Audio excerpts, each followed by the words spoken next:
It is Tuesday, September 16th. The air conditioning in this car is very loud, and it will continue to be because it is unseasonably warm. I believe they call this, I don't know if you PC people let you say this anymore, they call it the Indian summer. It's hot through September, and I'm ready for the fall weather to be. I am on the way to my son's flag football game. I'm behind schedule. I was trying to leave at 4. I don't know. I got a phone call. That's what happened. Phone calls. I know I'm late. And the phone call affects you people, which is why I am mentioning it. I went to the doctor Monday and I got referred to a specialist that I'm going to see Thursday. So today's Tuesday. So for my Canadian listeners, or my English listeners, let me just run this by you. Let me just tell you guys what happened. I didn't feel good. Having pain, inexplicable pain in my feet and my hands, symptoms of neuropathy. So I made an appointment with my primary care physician. I made that appointment on Thursday, I think. I got in to see her on Monday. Got my test results back. I don't have diabetes, as that guy's name? Wilford Brimley would say. And now I'm all ready to see the specialist on Thursday. And it's a $25 copay.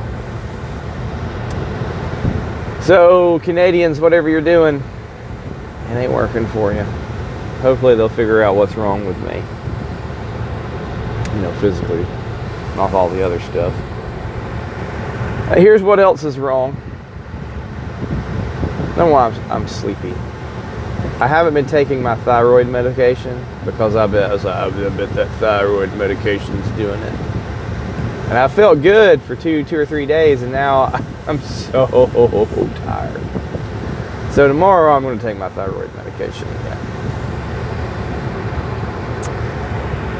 And also what's wrong is nobody sent a question to the inbox. There's no question that was sent in to sethdunn88@gmail.com about Christian theology or apologetics. And that's after I get done with the Bible chapter review. We're going straight into the show topic, which is the $70 church Bylaw Kit,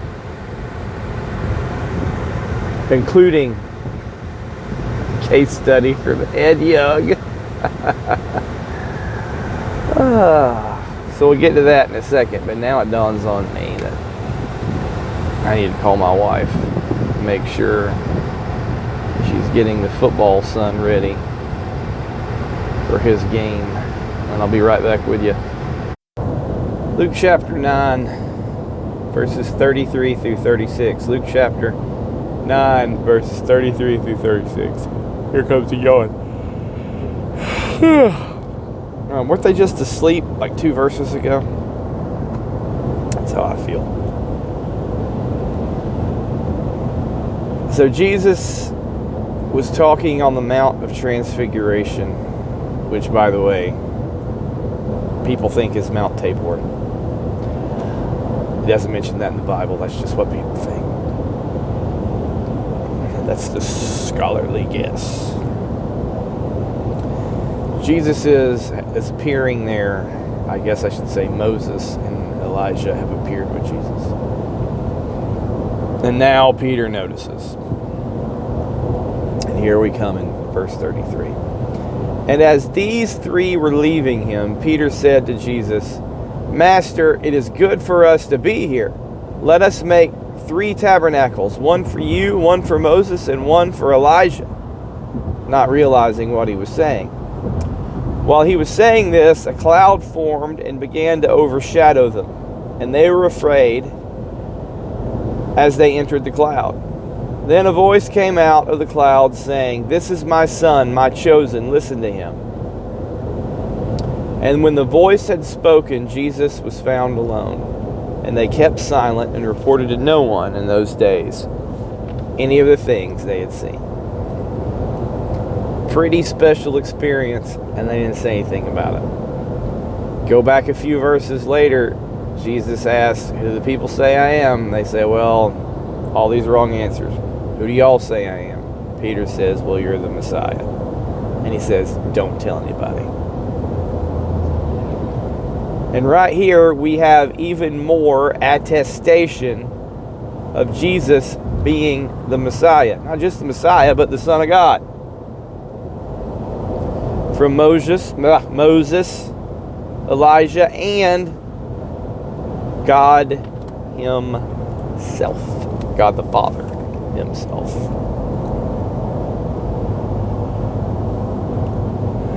I'm sorry. I'm sorry for the yawns. I gotta get woke up. I want to get me some caffeinated beverage.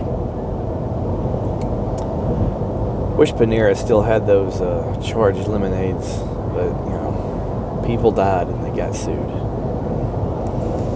Now I can't get them anymore. Anyway, now I'm thinking if they have Mountain Dew. I'm so sorry.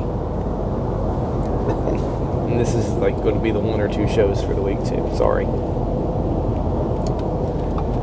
When Peter notices that Elijah and Moses are there, and I don't know how he knows that they are Elijah and Moses. It doesn't tell us. They didn't have paintings of them back then, or statues. They wouldn't have known what they looked like.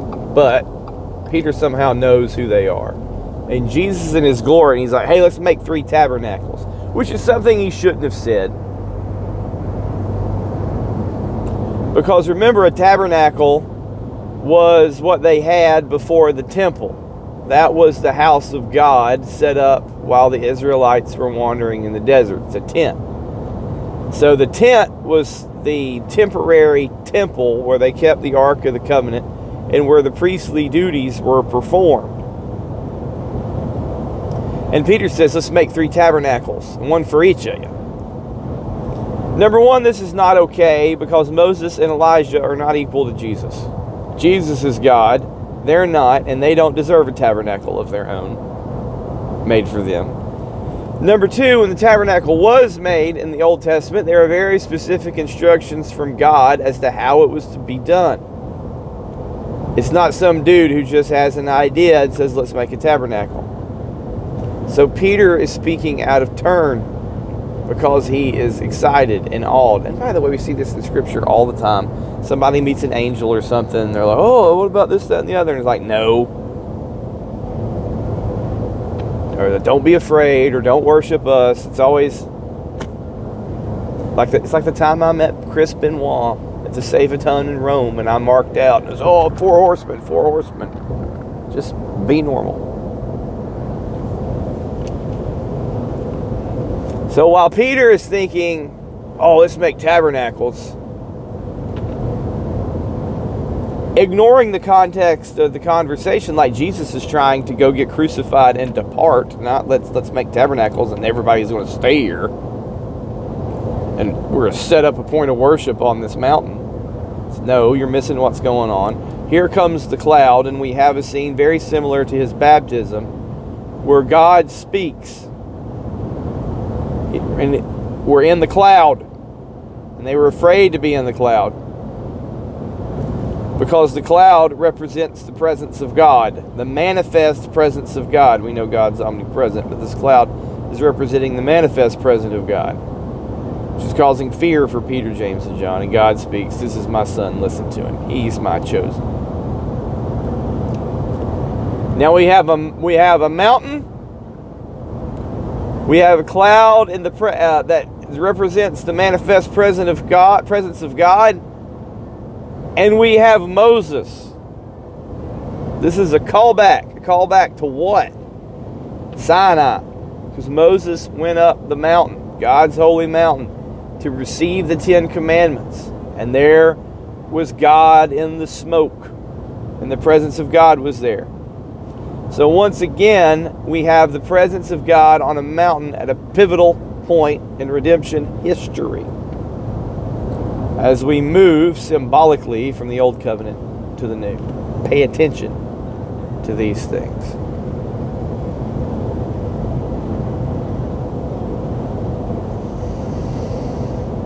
And with that, we'll end the Bible chapter review. Now, I thought I was finished as we move on. I thought I was finished the other day talking about church bylaws.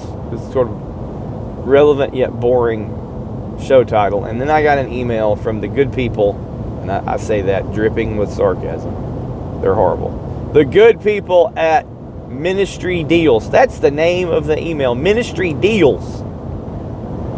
And I got on their email list when I signed up for, oh gosh, who is it? For the Enjoy Stewardship list. So in order to get a video from Enjoy Stewardship about how Matt Evans and Rockbridge Community Church did some fundraising to build a building or do a capital campaign, I had to sign up for the email address. And when that happened, I started getting the Enjoy Stewardship emails, which are nauseating. But I also got Ministry Deals. So I feel like almost every day, I get an email from Stephanie at Ministry Deals. And if I did not have this podcast, I would turn them off and unsubscribe. But it's them all. It's someplace in South Carolina, and they're always trying to sell some little resource to churches. Like, you need this. In this week's offering, along with last week, and by the way, this expires at midnight. So your price is going to go up. It's going to expire at midnight. You better buy now. Like, do you understand, if you're trying to help churches, you're not giving them an exploding offer? Do you guys know what an exploding offer is? It's an offer designed to make you make a decision right then. So if you're negotiating with somebody and you're trying to sell a house to them, or you could be selling a factory, you could be making a partnership deal to manufacture a component for somebody. It could be anything. You're at the negotiating table and you say, all right, let's say we're selling a house. There's a lot of people interested in this house, and I'm ready to be done with these negotiations. I'm ready to sell this house, take my money, and go buy a new house in another state. I'm ready to be done with this. And you have offered me $700,000 for this house. And I'm not sure I want to accept it. And I might say, I think I can get $725,000. And here's what I'll do. I'm going to counter you. $710,000. But you got to decide and sign the contract today. You can't go home and think about it. It's called an exploding offer. It could be the other way around. I'm selling my house and they know I'm ready to sell. Somebody comes in and says, I'll give you $715,000 for this house. I know you want $725,000. I'll give you $715,000. Here's a check. Here's a cashier's check in my hand right now for $715,000. I'll give it to you right now. But before I leave, you have to decide. And it's supposed to put people on a decision point. These are tactics that people use to get their way. Sort of like when the evangelist Tony Nolan says, come down the aisle and get saved right now, because if you walk out, you might get hit by a bus, burn up, and go to hell today. Make a decision now. If you buy this new car today, I will throw in floor mats, pinstripes, and free oil changes for 5 years. But you got to buy it today. Forget you. And this is what they're doing. Your church needs new bylaws. Let me tell you something. There are churches out there, they may need new bylaws because of changes in the legal and regulatory environment. And they're out there trying to, you can get this $70 kit right now, but if you don't get it now, price is going to go up. And the bylaws they're advertising are actually a specific kind of bylaws for a staff-led church. That is a church where the decision-making power is out of the hands of the congregation and into the hands of the hired staff people. And the reason I'm doing a special show about it is not because it's bad ecclesiology. I mean, not a special show, but a specific show. Not because it's bad ecclesiology, and it is. but because in the original email I received from Stephanie at Ministry Deals, one of the bullet points, one of the selling bullets was, we've got to write up the case study from Ed Young on this.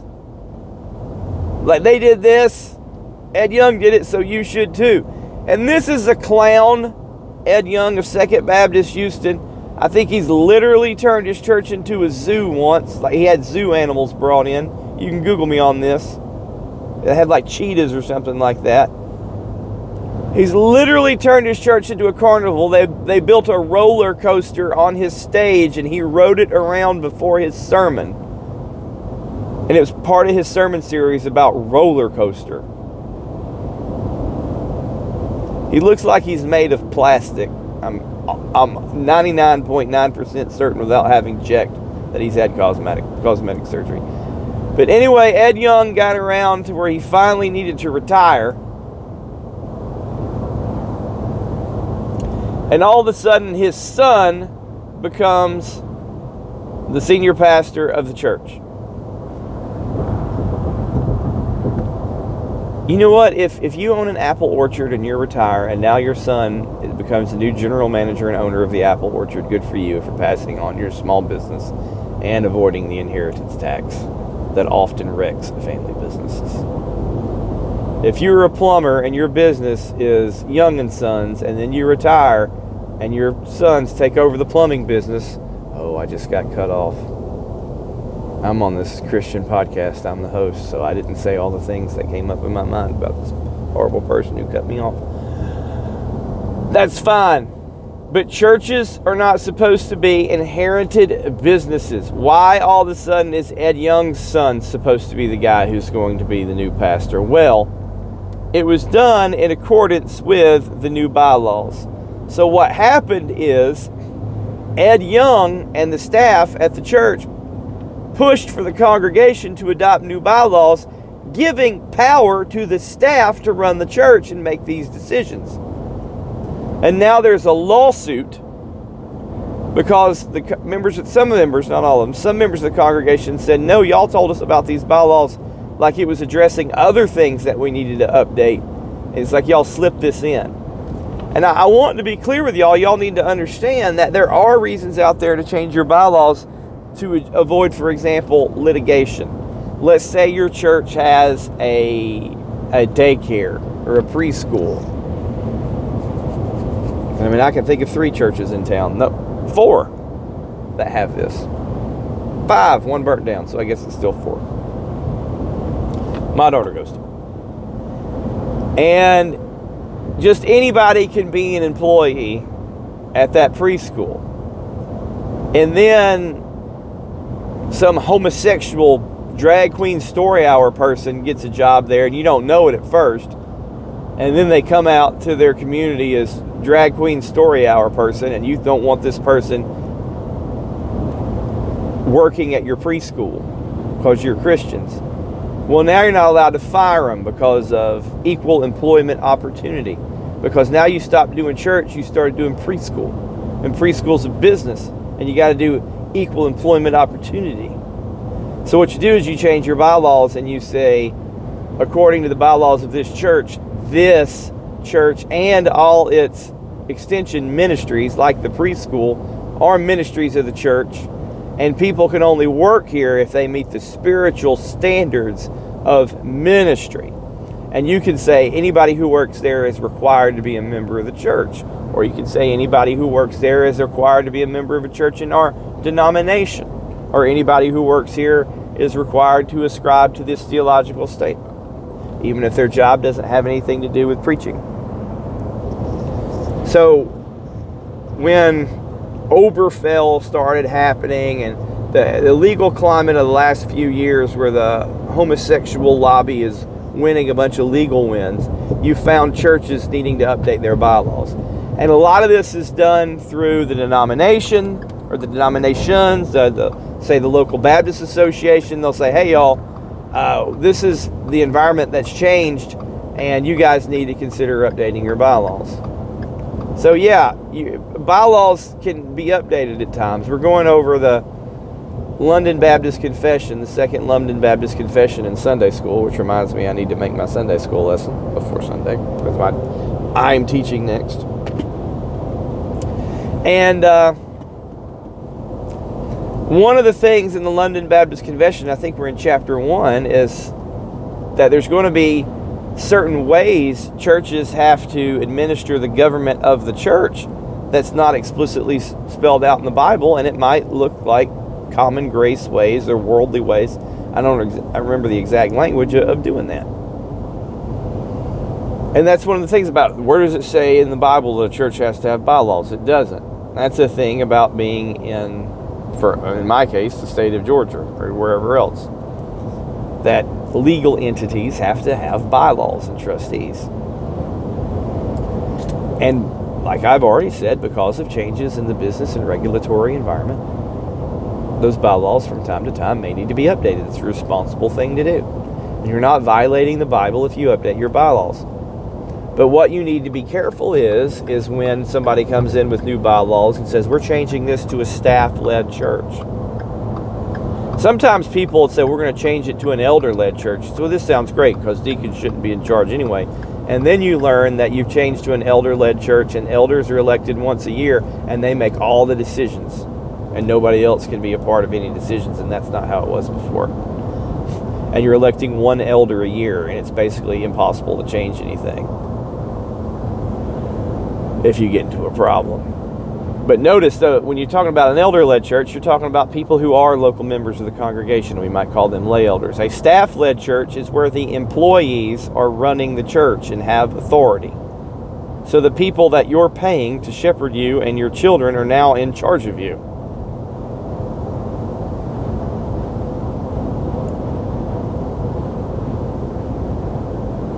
I hope you see the problem with that. And that these people, they're nominally church members a lot of times when they join the staff, but they might move somewhere else. So basically, you're putting the pastor in charge, and he can then put his son in charge. You're putting the global senior mega pastor in charge when you get these staff-led bylaws.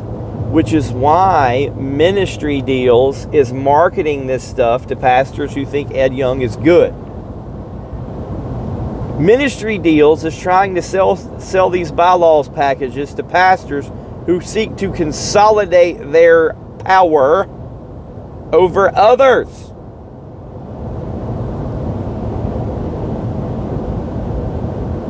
So beware of the people with exploding offers for anything, trying to sell your church something with an exploding offer. An entire industry has grown up around servicing the church for profit, and they're using worldly tactics like exploding offers, because a lot of these churches are basically of the world, like Ed Young's Roller Coasters Zoo Church. Beware when they come after you. Watch out for Stephanie at Ministry Deals. I got another email about it today. The last email today didn't mention Ed Young. Maybe somebody called them and said, hey, we're not going to sell many bylaws packages if you mention somebody who's getting sued by his church. So watch out for people trying to run these staff-led bylaws. That's the day you lose your church, the day you put it in the hands of the staff people who you can neither hire and fire anymore. When that happens, the church members are essentially accounts, individual accounts, and the staff are account executives who are seeking to keep those people at the church so they will keep donating money, because that's their only function now, to fund the machine in which they have no say or no power, and they really have no part in. Thanks for listening to The Christian Commute. Lord willing, I'll be back with you again Friday. As always, God bless, and as always, remember, Christianity is not about getting saved. It's about being saved.